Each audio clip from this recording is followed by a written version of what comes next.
The snow is starting to fall in upstate New York, and I'm gathering fresh wood to put next to the wood stove. All winter long, warmth has been hard to find, and lately, despite how cold it is, I've been resisting the urge to light up the fire until the sunset lights up the trees. And as I feel the temperature drop, I finally let myself light the fire. There's a reason for it. There's a pride and an inner warmth you gain when you sit by a fire you've assembled. And for the past year, when I wake up in the morning and meditate on what my heart truly desires, my internal compass keeps spinning back to a central concept of preparation. There's an old saying, when the tides are out, mend the nets. And in upstate New York, I learned to spend the winter writing code and planning adventures for when the weather gets warmer. But preparation is a dangerous art that can quickly trap a person. You can easily become hyper-focused on preparation as an act in itself, instead of doing, which is something I keep falling prey to. There's another old saying, in peaceful times, sharpen your blade. In the summer, I love traveling by motorcycle, and my setup is designed to be loaded onto a bike and driven through rainstorms. Not snow, though. The motorcycle makes you think carefully about everything you carry.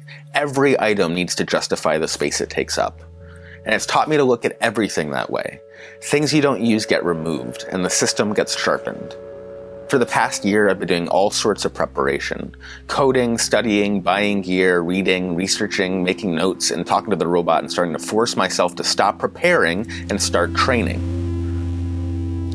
After reading some dispatches from North Carolina after Hurricane Helene, where the cell phone towers failed, and how they depended on amateur radio to communicate, I've been studying up to get my own ham license. Part of the desire for a call sign is an exercise in learning new skills. I want to prove that I can set any goal and put dedication into it and accomplish what I set out to do.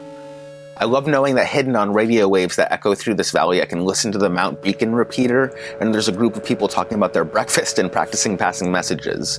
It's both for their own enjoyment as well as to practice helping the community, and that sparks joy for me. We are living in a moment of remarkable instability and uncertainty, politically and technologically.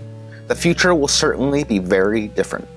The ways in which it will be different are still within our control to some degree, particularly in the small hidden local networks that exist all around us, if we know where to look. A lot of my gear isn't just for me. I carry extra items that others might need.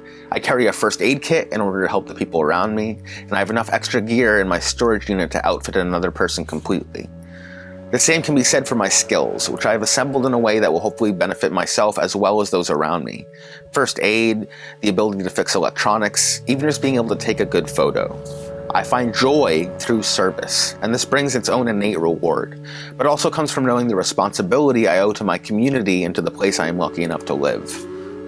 There is something incredibly human when we are kind to each other for no gain. These are the moments when some see God or whatever move through us. We get glimpses of something beautiful that lives in the hearts of almost everyone. These are the things worth protecting and worth preparing to protect.